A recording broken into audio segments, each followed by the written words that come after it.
ભાજપને આંચકો કદાવર નેતા પ્રભાત ઝાનું નિધન. પૂર્વ રાજ્યસભા સાંસદ લાંબા સમયથી બીમાર હતા.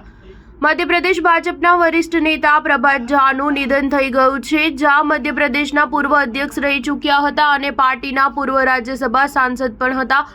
ગુરુવારે ગુરુગ્રામની મેદાંતા હોસ્પિટલમાં તેમણે અંતિમ શ્વાસ લીધા. તેમના 2 પુત્ર છે.